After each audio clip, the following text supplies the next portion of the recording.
Here we go. Good evening, everyone. Makes a bit of a change. We have been joined by our co hosts from the get go. This is a little bit different. We're not used to this. Normally they come and go as they please, but they both want to be on the limelight tonight, I guess. Well, I'm just hoping that none of them bark. Well, we're back for another guided walk, and this time we went to Oare Marshes. But before we get to that, let's keep with our usual routine and That's do it. our observations. Do our observations.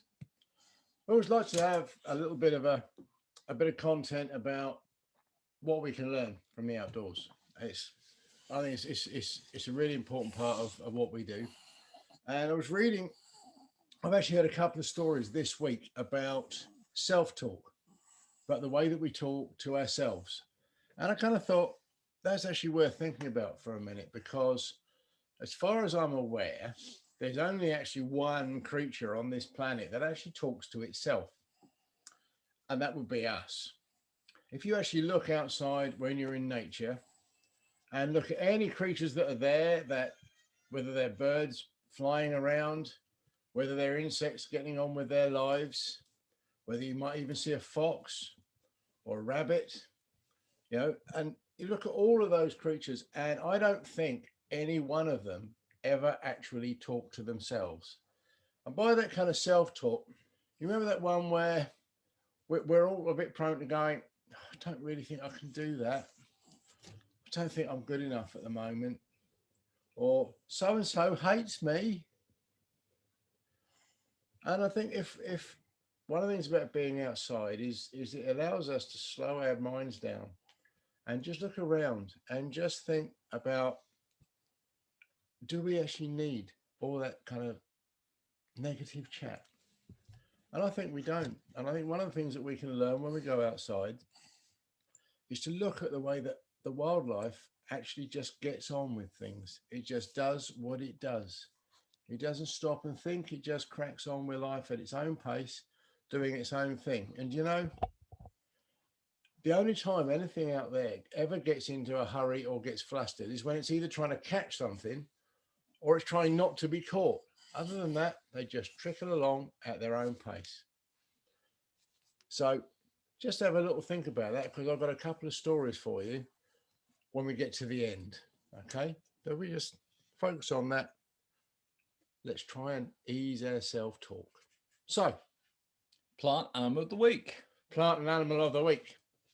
Well, we've gone for an animal this week. And we're going for a Skylark. And So, the reason we went for Skylark is because, oh, they've been singing really, really prominently the last 2, 3 weeks. I've been trying really, really hard to get some decent footage of Skylarks, and I've managed it.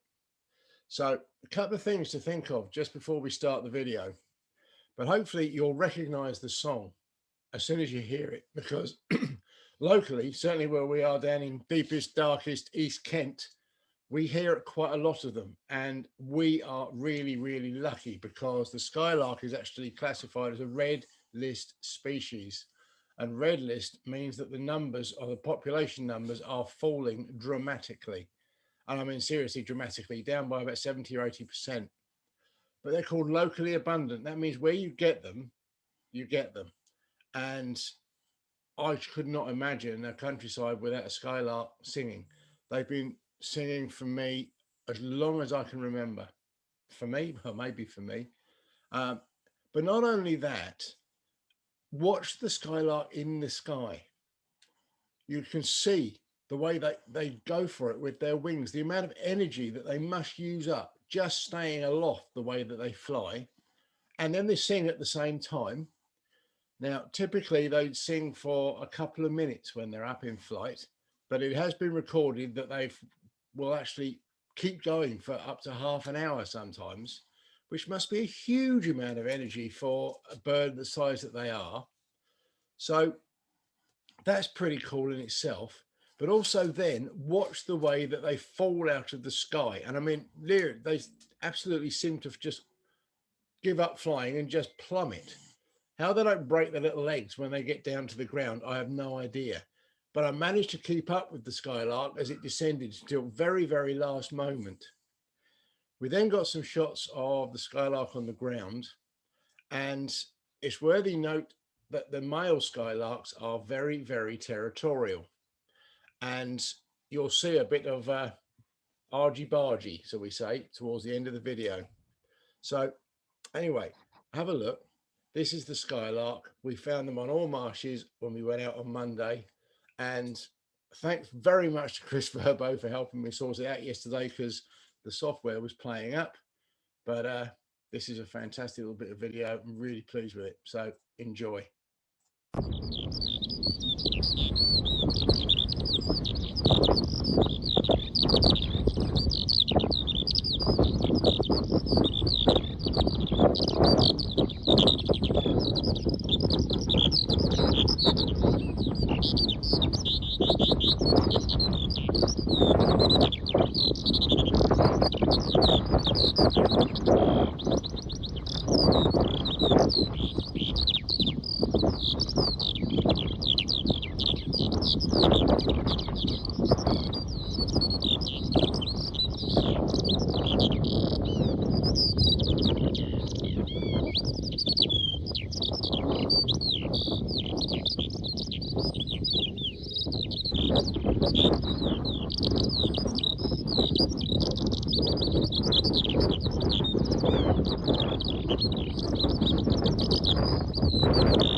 So one of the reasons that Skylark numbers have fallen is habitat. And when I was growing up, crops were planted in the spring, and that meant that they were typically the height that the skylarks liked to actually nest in, which is about kind of like 30 to 50 centimeters tall. But in the last few years, where farmers have started sowing their crops in the autumn, that means that when it comes round to spring and the crops are much taller than the skylarks need. Now, to increase their population, they need to be nesting 2 or 3 times a year, which is quite typical for smaller birds. And the crops are just too high. So they've got real kind of habitat issues, and that's a large part of the problem. So when you see a skylark, just celebrate the fact that we've still got them, celebrate a fantastic song, celebrate the fact that they are managing to hang on despite our best efforts to really mash up their habitat, and that nature does endure. Despite everything that goes on, it endures, and they're hanging on. So with a bit of luck, they'll carry on. Right. Well, we apologise if you can hear our co-host snoring. He's in a very comfortable position. He's had a very busy day filming, and I think he just wants to go to bed. But we've kept him up to be here tonight. So apologies if you can hear him snoring in the background. Not to worry. Right. Come on, you. Guided walk. Guided walk. Guided walk part 1. Well, we went to Oare Marshes. It was very windy, and we had a little bit of an experience, should we say, with the weather. So, we have indeed. Without further ado, we will just need to. Ultimately, we had, despite improving our microphones and everything else, we've had some real issues with the wind. So we've done our level best to work around the issue. But here's part 1. Enjoy.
We are at Oare Marshes for this month's guided walk, and we're going to follow us around the marsh.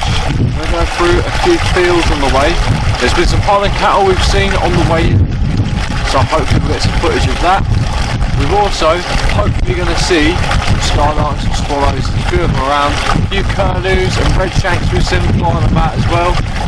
So it should be a really exciting walk. So we'll see you soon. Come out the car park, go top of the road and turn right.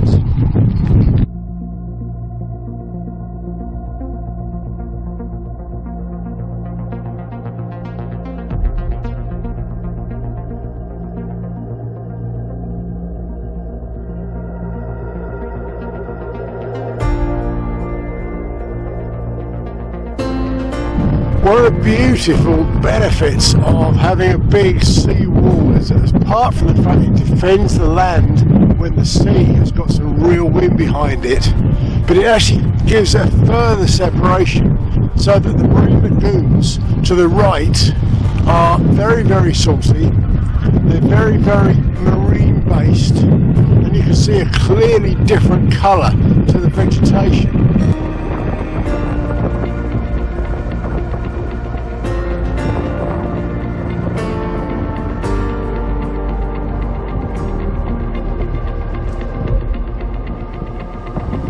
When you contrast that to freshwater pools to the left, which have got a very, very different composition. There's a very, very different set of creatures that are using them. Things like curlews, for example, and ducks typically using those pools in comparison with the red shanks and the seagulls that are using the marine pools. And obviously the planting will be different too.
Is at the end of the section there, when you get to the road, you need to turn right.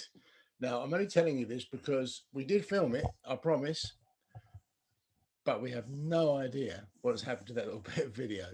So just take this is the video clip. When you reach the road, turn right, because the next bit is after that. We'll add this in.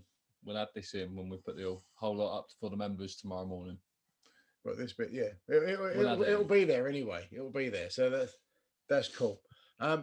We didn't mention for any those that are new here, if you'd like to get involved in the chat, then we'll do our best to answer and respond to any feedback. And we've just had a question come in actually about the hats that I'm wearing. The merchandise that we wear is available, but there's been a bit of a hiccup. We've changed our suppliers. The service from the people we were using before was so bad that we've basically just given up with them. And the new suppliers have just taken a little while to actually set the machines up so that they can actually do the embroidery work. We've had the proofs come through this week. They're all looking pretty cool. And we'll be in touch with them shortly, and we'll be able to get back to you as soon as we possibly can. So we do apologise for the delay. It won't be long. You can get your grubby mitts on one of these as well. So, yeah, more about that later. Anyway, so, Ross. Yes. Ross. So, well, Highland cattle. Highland cattle. We like Highland cattle. We do.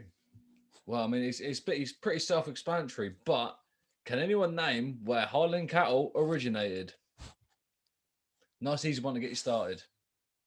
Is he answering a question? It might be.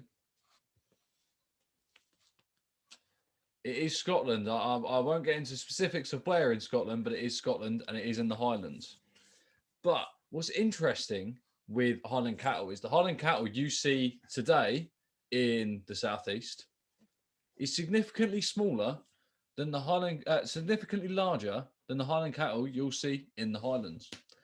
Now, the reason for that is the Highland cattle that has been brought down from the Highlands here has over the years got larger because the grass that they eat and everything they eat around here is filled with more nutrients, meaning they get bigger because they're taking in more. So if you ever go to Scotland, it will never be as big as the ones at Oare Marshes. But even more interesting than that was the fact of when I was having a look for all of this and was looking back on the history of Highland cattle, I found out that they were originally bred to survive the weather in the Highlands only after they were bred as house cows. So like we have house dogs, or you might have a hamster or a cat that could be a house cat. Way back when, they had house cows. I think part of that was they actually have in the homes, there will be a part of the home was for the livestock, and part of it was obviously for people. But actually, livestock generates a fair amount of heat. And one of the reasons for bringing livestock indoors, apart from it being safer, was actually to make the whole place warmer. Probably had a certain aroma, but the heat would have been good. Yes. But they were bred mainly as house cows for the heat and for the fact of when you wanted milk and you needed warm milk, maybe you got up and you wanted warm milk because it was a cold day outside. You only had to go next door or in your house and you had a cow which you could milk and get warm milk from. Can you imagine popping down to the pet shop for a cow? Oh, we need another couple of cows, dear. Can you nip down the pet shop? Well, I mean, that would be helpful. Do you mind, mate? We're trying to do a show and you're trying to go to sleep. Scruffy's sitting on the props. He's sitting on the props. It really does make life easy. Anyway. Well, also with Highland cattle, in the mainland of the UK, there are 15,000 sets of cows. Sorry, we're trying to get we're trying to make our co-host be a little bit more obedient, but he's having one of his days, shall we say? Never mind. We're not going to be upstaged totally by our dogs. There are 15,000 breeding pairs in the mainland of the UK, that being in the Highlands and down here as well. But they have also reached out not from the Highlands just to here. There are also now Highland cattle in Australia and in America. So they've been exported a fair chunk now. Yeah, I think most of the Highland cattle in Kent are actually been brought in by the Kent Wildlife Trust, because they've also got them at Old Park Woods in Dover. And if anybody can remember, far back we did our videos there. They actually came in and in fact, when we did our first 5 Senses walk last year, they actually came and kind of almost joined in. So anyway, Highland cattle, we love them. We do like Highland cows, especially when it's raining. It's snowing outside and it's April. I know. That was a little bit of a kind of shock to the system when I've gone out in the t-shirt, the jumper, thinking, yeah, it won't be too bad today. And it was cold. I was glad I had a woolly hat in the car. We certainly mentioned in the next section of video when we get to it that 4 seasons in one day. It was that. Well, moving on from Highland cattle, in some of the videos, you will notice they're in a dockyard. Now, those dockyards are parts of what's known as Riddim Dockyard. Now, the part that you see in the video is the old dockyard, which has always been used primarily as private, for private boats. So people come in, it's quite entertaining when you walk along there. It's almost like going into a car park, but for boats. They've all got little bays and they must have to try and parallel park into them. And then they've got to leave via their exit, but they can't leave until the tide's high because they're all sat on mud currently when we were there. So I did a bit of digging and found out that the other dock A little bit further round it's got a bit of a history to it. So it was originally built for the paper mill industry in Sittingbourne, and it started being constructed in 1913. But can anyone guess why it halted being built in 1913? Something very large happened quite close around that year. I thought it was the year after. Oh, Well, it's World War One. World War One came along and decided that the dockyard wasn't going to get completed. So construction actually finished for it in 1919, 6 years later, after World War One, and the construction had finally been done. And it was used for the mills up until 1922. Sorry, no, I've got that wrong. It was used by the Navy until 1922 after World War One. So even though it's been built for the mills, and they said, yeah, we'll start building in 1913, but we've got to stop for the war. And then the Navy has turned around and gone, actually, we want it until 1922. So it's not had the best of start, should we say. But it was linked to the Kemsley paper mill and the Sittingbourne paper mill. Now, what's also interesting is my granddad, or step-granddad, is from that neck of the woods, and he used to work at Sittingbourne paper mill back when he was middle-aged, still had a fairly good hairline, and not too many wrinkles. he's still got a pretty good hairline. I'm jealous. Well, yeah, you would be. He's got a big beard too. But it is that, and he spent a lot of his time there, so he remembers quite a lot of how the dockyard was used to take the paper away and exported it via the docks. And talking to him, he told me that a lot of it was linked with the Bowater Light Railway. I did a little bit more digging into all of that, and you can still find parts of that railway system is protected. So like it is in Aythorne, Shepherd's Well, with the old railway there for all the coal exports, you can do the same thing with the paper mill. If you travel up to Faversham, you can find parts of that railway that are open to the public for you to go and have a look at. So it's part of that, because I think the old railway that's in Sittingbourne, isn't it, the one you can go and visit, the Sittingbourne and Kemsley Light Railway? Is that a part of it? That is the one. That is the one. It is. I remember going there with my grandmother when I was smaller than you. Well, mind you, I'm smaller than you now. So following on from all of the conundrums they had with the docks itself, it actually then was sold in 2002 for private and domestic use. So after it being built for the paper mill and then being stopped for World War One and everything else that went on, it only really got used for the paper mill for not that long. But there is still a fair chunk of history up there, and it is definitely worth checking out if you're ever up that way. It's a shame we can't get your Gab's head round Zoom, because it would have been great to have got him to come on and talk about a paper mill, because we'd be here all night. We would be here all night. We would be here all night. But it would have been is a minefield or a library or something full of useful information about what he knows. Cool. So really interesting history. You've done a lot of research. Well, thank you very much. I do like finding out these facts. And we were saying earlier, wasn't it? Ross does facts, I do enthusiasm. I'll do a bit of both. I like to think I'll do a bit of both rather than just sit here and sound like I'm an encyclopedia rattling off for 20 minutes. Indeed. But anyway, I have rattled on for about 20 minutes. So I think it's time to get into part 2. Indeed. So enjoy. That's the one. Second front, that's it.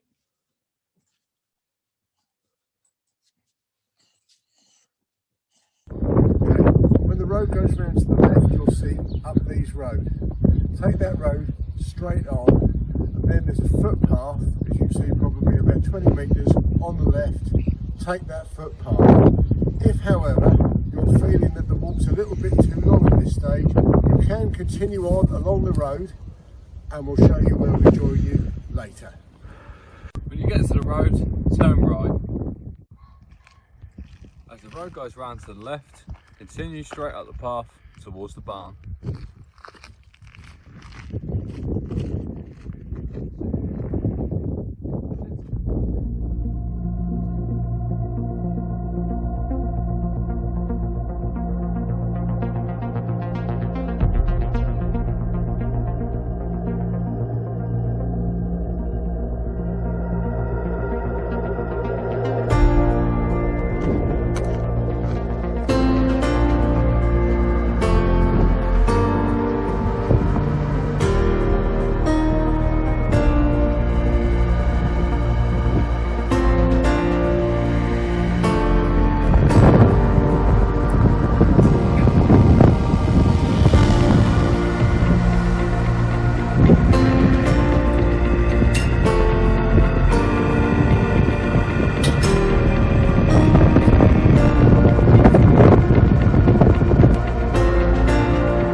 There's a sign here quite clearly saying the sheep are in the next field, and you can probably see them. So any respectful countryside user, or anyone who actually understands the countryside, knows just how really, really important it is when there's livestock grazing to put your animals, your dogs, on leads. Because after all, if they do run amongst them, the farmer has every right to shoot them. So, Scruff, Bruno, sit here.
Well, for those of you that have taken the road, when you get to Upley's Lodge, you need to take the right and follow the track.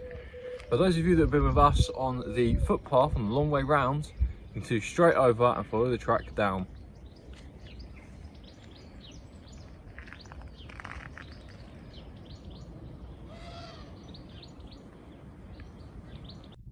One of the most noticeable effects when you're in the countryside can be when you just slightly change a corner, or you go past a piece of woodland, and what was a really cold, blustery day suddenly becomes calm, balmy, and today's a classic example.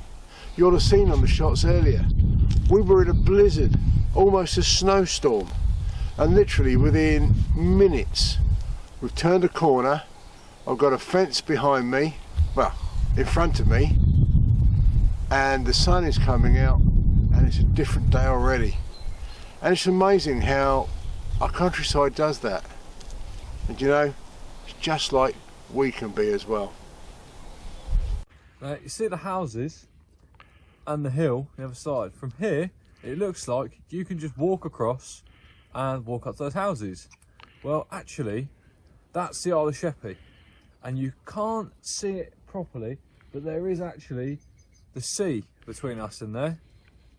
You can just about see the sea to the right, and that is where your eyes can play tricks on you, because you don't realise that there's water there until you get there. So these two dogs didn't get out of bed for breakfast this morning.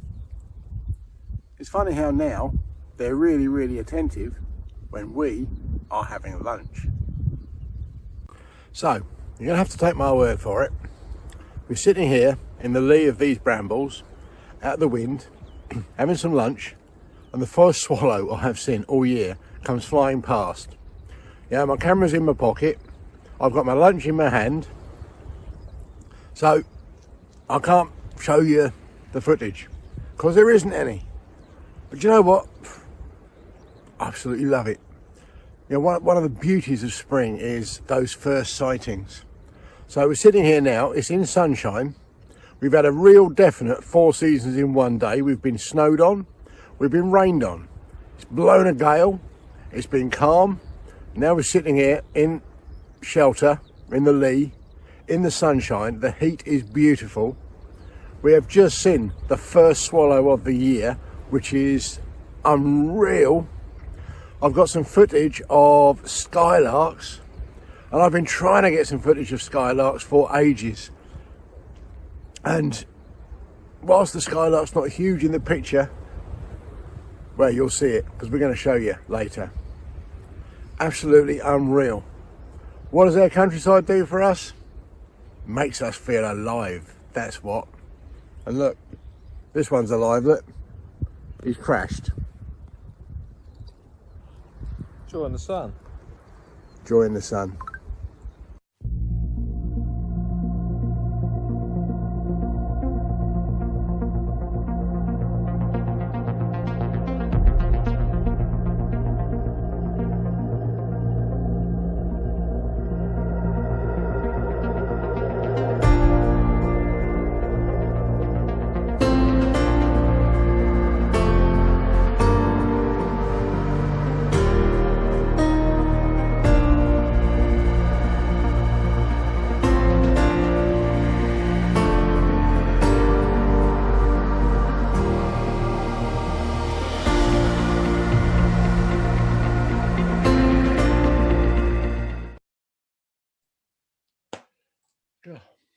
Okay, we're going to chase through. We've got a couple of things in the chat to address. I've seen it been going off in the corner of my eye whilst the video was going on. And we've also managed to have a bit of a read going through from the last segment where we got really interrupted by our co-host.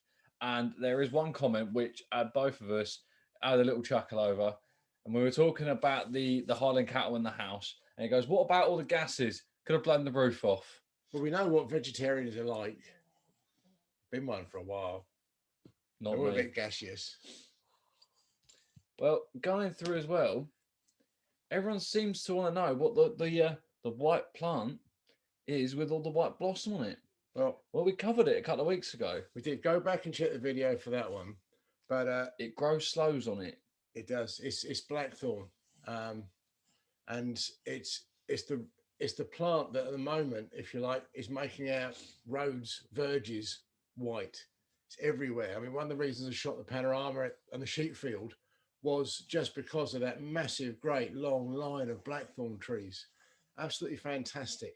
The difference, let me say, blackthorn, you get the white flowers come first, and they tend to come kind of beginning of March almost. They've been going really well this year.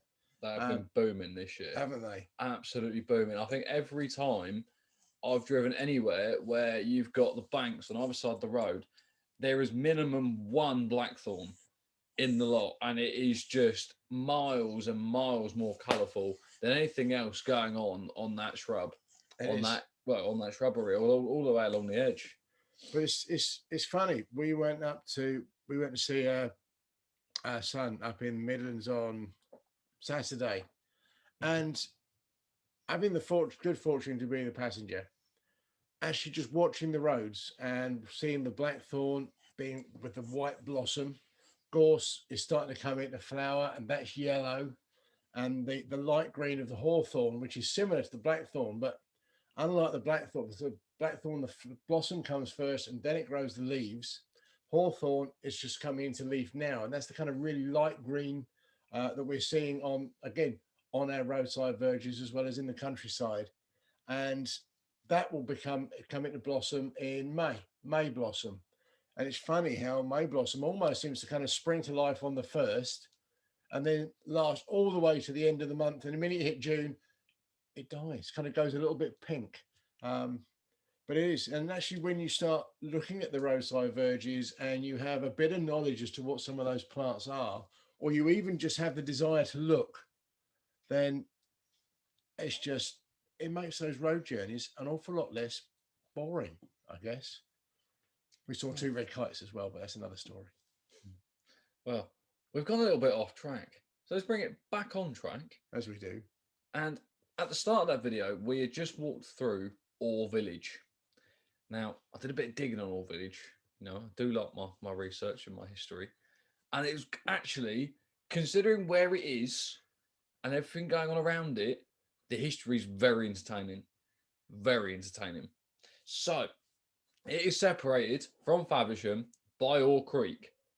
Now, that is still spelt O-A-R-E. But, according, let me just find the guy's name, Edward Hasted, in 1978, the village was called Oare, O-R-E.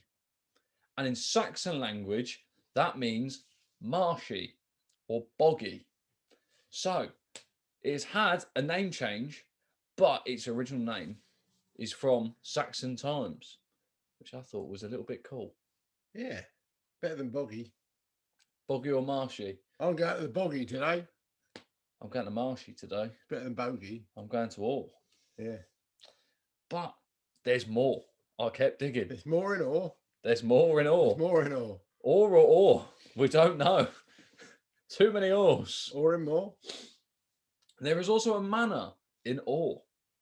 Now, All manner. according to the Doomsday Book, the manor was owned by Odo, Earl of Kent. Not to be confused with Frodo. Not to be confused with Frodo. Didn't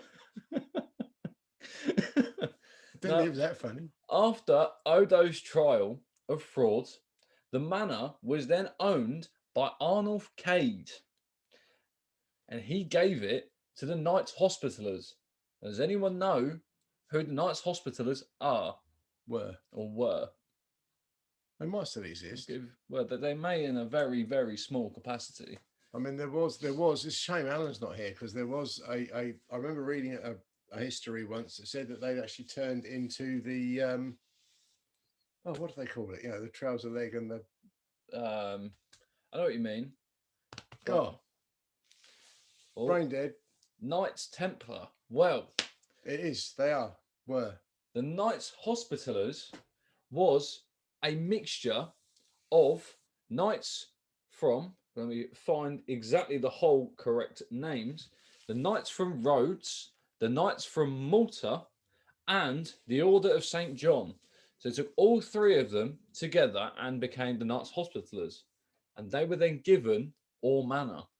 So not only is there Saxon history in the village of Oare, and it makes a lot of sense being where it is. They could have came across as well. That makes sense. There is also Knights Hospitallers that used to use the Manor of Oare. I thought that was quite entertaining. I was not expecting to find the amount of history in this one place. And it's quite exciting because it means hopefully there's plenty more places that in this day and age maybe aren't so flashy or anything like that. And there's just these little bits of history you find, and then you find that bit and you keep going, and you find that bit and you keep going. And I had no idea that Oare Village even existed until about a month ago. And now I found out it's got Saxon heritage and Knights Hospitallers heritage. It's pretty cool.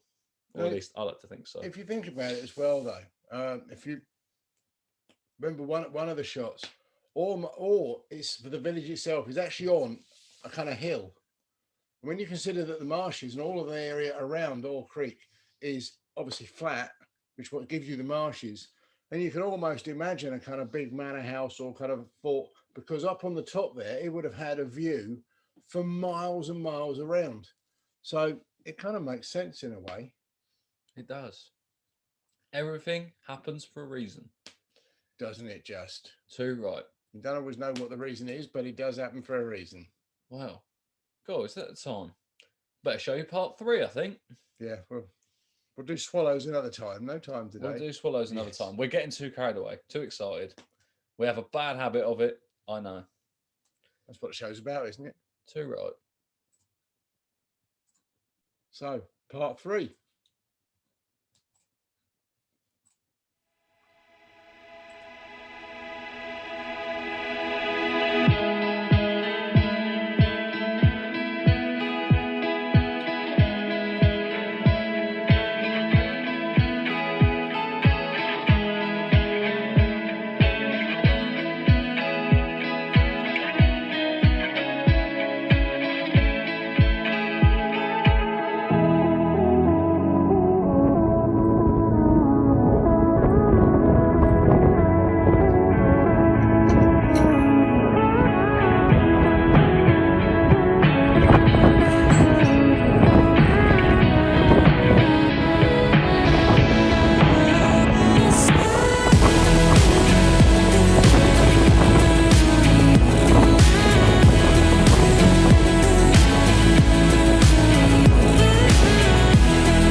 So what you can see here is the remains of the old Hearty ferry.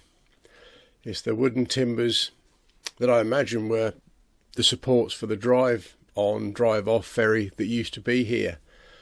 And certainly I remember a conversation with my father, who used to play for Canterbury Rugby Club, and they used to use the ferry on the way over to Sheppey to play rugby. So that would have been back in the 50s. Shortly after that, they built the first road bridge, which I can remember using, and then they built the new bridge, which is the main one for now, on the A249.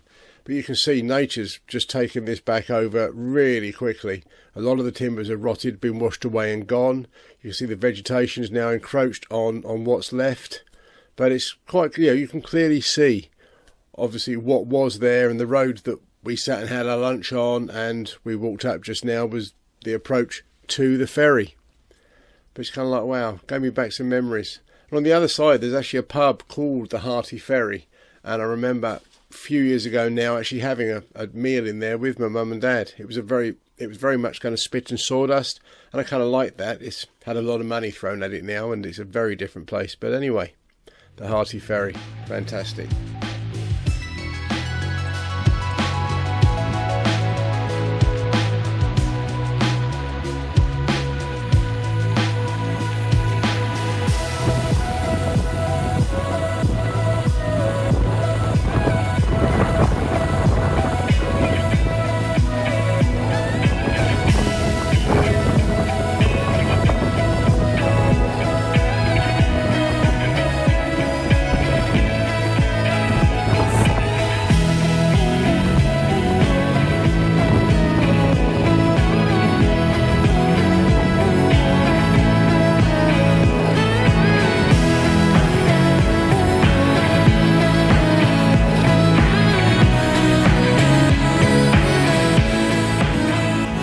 These are black-headed gulls, and they're quite an interesting bird, because if you actually see a gull with a black head looking like this, it's actually a Mediterranean gull. The head on these birds is actually a dark brown colour. So, and then that's only the summer plumage, because in the winter the heads go to white and you get a dark brown patch behind the eyes. The other way of telling what they are is generally by the bright red legs that they've got. But as you can see with these, they've been exploring the mud that well that their legs are actually covered in mud, which makes it a little trickier. But there you go, black-headed gulls.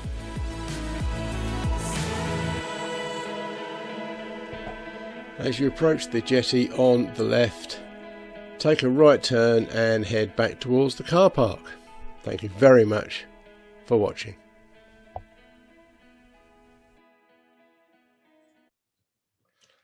Well, I have to admit, I wasn't expecting the views quite like you get when you're up on the top there, because the whole first and last sections, you are on a raised platform and, raised area, and you're just walking around. Now, you've got to be prepared for the weather. It was cold, it was chilly, but the views you get, and we went, and when we were there, we had a look, just because the water was so far back, we went, it's got to be low tide, and we were there. Literally, when we looked, was a minute before it was lowest of low tides. And I'd love to go back there at some point at high tide and just see what it looks like there, because that whole area where you saw the gulls, that would all normally be water. There are boats on the jetty that are literally just sat in the mud because they're not afloat at the moment. And it is just truly fantastic place to go. I mean, you do have to dress for the weather. I cannot emphasize that enough. I underdressed. Mind you, I mean, here we are. I had a memory come up on Facebook today. Last year, I was in a t-shirt and it was baking hot. So obviously there's a weather side, the time of year and the weather to it. But if because it's so open, if it's windy where you are, it will be more windy at Oare Marshes. But that's the only real thing. It's easy walking. We did it in 3 hours, which was us stopping to have lunch and do loads of filming and bits and pieces. So the walk's kind of 2.5 hours, but it is flat for the most part. It's very easy. There's no scrabbling or anything else. You'll probably give it, 5 out of 10, I'd imagine. There's not even a style. There's just kiss gates all Kissing the way gates. through as kiss gates. Make sure that you don't mind kissing the person you're with. I mean, we didn't do any of that, but Not at all. no, not at once. But it's a lovely, lovely walk, and We recommend it. We truly do. but good job we did it. We did a video on it, because if we didn't like it, Well, after the episode we had in Auckland Valley, yeah, I wouldn't recommend it. Well, not quite that way. We need to put that revised version together, don't we? we do.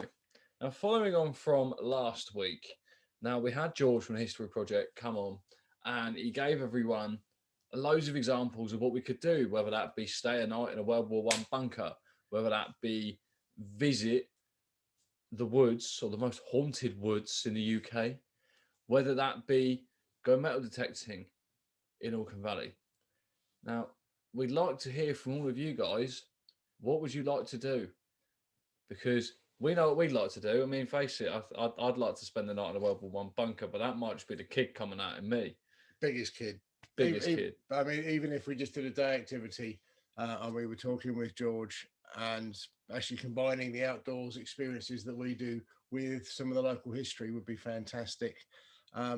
If you weren't here last week, please go and catch up if you're a member, and have a look through those, because we've actually got a meeting with George and Pete, his partner, who's here this evening, on Monday, and we're going to be working out how we're going to put those together, and obviously that will have a big impact on what we decide is or how we move forward.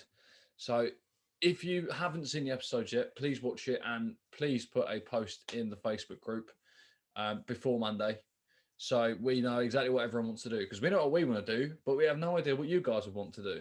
And we also know one or two other people who also would know what they want to do. So it's a case of, the more opinions that we can get, the better. But and obviously as members, we'll be looking to give you the discounts that your membership entitles you to. Well, so what are those memberships? Discounts. Cue the membership statuses. That was a good interlude, So wasn't it? It was absolutely seamless link, that one. So we have 3 levels of membership. There's the basic level of membership, which is the 4, or as in this month's case, the 5 shows that are going to be in April, the live ones. And you also get to be a member of the Facebook group, which means that you get to catch up those episodes that you've missed. And you also get, let me just grabbing prop quickly, a copy of the 5 Senses booklet, which goes with their 5 Senses activities. And that's included. And the basic membership is a £10 a month, which we think is ridiculously cheap. So that's the basic membership. Then there's the associate membership, and that is, you get the 4 keys as well as the 5 senses. And the 4 keys was based on loads of talks which I had booked for last year, and I'm still hanging on to those. So you get that. You also get 1 free activity, which is entirely run by myself and Ross within the circle. You get 10% off any of the merchandise, excluding food. Doesn't include food. But you also get 10% off all the merchandise that we sell, which is things like bird boxes. We've also got bat boxes and hedgehog boxes, bird tables. Obviously, the events that we run, you get those off. And when we've got the supply sorted out, hats and coats and hoodies and things, T-shirts, 10% off those. Even if you wanted a pair of socks, we could probably arrange it for you. We probably could. And that's £15 a month. That's £15 a month. And then there's the full membership, whereby you also get the 3-year pond. I'm in that one. And you get 15% off all the events, merchandise, boxes and things like that. And the app, when it's available, will be included as part of that full membership as well. And that's a £20 a month cost. And that's 2 walks. That's 2 walks. 2 walks. 2 walks. Or 2 experiences. Yeah, should we say. Simple Life Circle experiences, and obviously 15% off of anything else that comes through. That's that one. And obviously you can come to any show as a guest. You can come to 2 shows as a guest. And after that, unfortunately, you have to pay. You have to join. But anyway. Well, talking of membership and guests becoming a member and everything. Did anyone watch any of the TV last night about the Tower of London? Did anyone watch it? Because there was a certain gentleman that appeared and told us a lot about ravens, or a little bit about ravens, on the TV last night. Apparently, I've also heard rumours he was on QI a couple of weeks ago.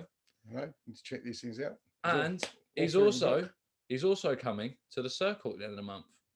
Now, that is Chris Scaife, the Raven Master of the Tower of London. And yeah, a bit of a celebrity. We're a bit excited.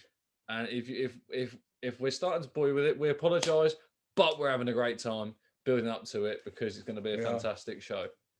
It's one of those amazing things. We're lucky that we know a couple of somebody that he knows that knows somebody, and it's one of those. If you ask, they just might say yes. It's not what you know; it's who you know. It is. It's avoiding exactly all of that one. So that's pretty amazing. That's going to be in 3 weeks' time, I believe. Yeah. Yes, it will be because of the five weeks of this month. 5 Thursday. That has thrown me right off. Absolutely thrown me right off. I know. This we're going to have to fill in an extra show. It's all right. We've got a lot of content on the way. We've got some more exciting footage from our back garden, but I won't go into it because we'll wait and show you that. Some bees coming up. Oh, and my apple tree has finally started to get its buds, and they start to come out in a little bit of colour. Starting to see what the colour of it actually is, because I have no idea what kind of apple tree it is. No, I am clueless, because when I got it, it was in a bucket filled with water, just in its root ball, and at about 2 foot tall. Little buds, little trees got little buds. Little face happy. But we've got bees. We've got a skimmer, and our bee footage is an ode to how amazing a skimmer is for bees. Because we got one in, those of you who were here when we did the garden tour, the skimmer has come out of flower and the bees have just been all over it. It's been absolutely amazing. So there's bee footage coming. Gunpowder Park is coming. As well as, if you're wondering what you could do with your garden to give yourself a space where you could go outside and enjoy it, if the weather holds out this weekend, we will, big if, we know what the weather's like in April, we will be creating a new part of the garden for us to be outside and enjoy the pond, have some barbecues when it's a little bit warmer and it's not 6 or 7 degrees outside, and we will be documenting it stage by stage, and we will be showing you all what it finally looks like when we finish it. A bit of time-lapse photography. There's no end to our attempts to be skilled. We do try. Well, I think we're coming to an end. I've thoroughly enjoyed myself this evening. I've had a great time. I like to think I'm a bit of a historian now when it comes to some things, which I quite enjoy. But anyway, Dad, would you like to take us to an end? Indeed. So on the theme that we had at the beginning about kind of self-talk, it's funny talking about, we asked Chris if he would come on the show, and it's one of those. Should we ask him? Do you think he'd want to come? Do you think we're good enough? Do you think he'll lower himself to us? It's all those kind of things that you think about. It's like, when you're going out, you want to ask somebody out on a first date. Remember those? God, what'll happen if they say no? And we do all this self-talk stuff, and it's really not good. Well, there's a couple of things I just want to just talk kind of through. There was an example I was given the other day, and there was a lady who had a teenage son. And that teenage son said, Mum, I want to go out on a bit of a drinking binge with my mates. And the first reaction was, no. They're nutters. You're not going. And then she thought, he's going to go anyway, so I might as well give him my blessing. And sure enough, he went off out, and she didn't sleep a wink all night. Obviously worried, until she got the inevitable call in the middle of the night, sort of 3 o'clock, from the old Bill, excuse me, your son's in hospital. He's been in an accident and he's quite seriously injured. And she was telling a friend later, and her friend was saying, it's your fault, isn't it? Stupid. You should never let him go. Never let him go. If you hadn't let him go, he wouldn't have got out. He wouldn't have got drunk. He wouldn't have got in the car. He wouldn't have been egged on by his mates. And he wouldn't have had the accident. He wouldn't have ended up in hospital. And you think anyone telling you that, you think they're not kind of friends you need, are they? But what if I told you it wasn't a friend who said that, it's what she said to herself? because that's what we do, isn't it? That's what we do. So, and you need to just think, these are the things that we tell ourselves. You can't have an emotion if you don't have a thought. So try and change those thoughts, because once things have happened, there's nothing you can do about it. Looking at the countryside just takes the time out. Now, Buddhists have a practice called the Metta Bhavana. And Metta Bhavana is a meditation. And it's a 5-part meditation. And the first part of that meditation, well, Metta means universal loving kindness. And Bhavana is cultivation. So there's 5 stages. The first stage is sending yourself love. And that's actually can be really difficult sometimes. Sending yourself love. Then goes on to loving people that you know and loving people that you don't really know and loving people that you don't admire their actions. People that have done bad things. Sending them love, because sending love is dead cool. But the most important first part is to send yourself love. And the way that one of the ways to do that is to stop that negative self-talk. Because face it, we are all amazing. And when we go out in the countryside, look at the way everything's behaving, because it's amazing too. Just remember, you are amazing. Thank you very much for coming. We look forward to seeing you again. Thank you. Is it spelled Mettabharvana? Bhavana. I There think. you go. Thank you very much, everyone. Cool. We look forward to seeing you again.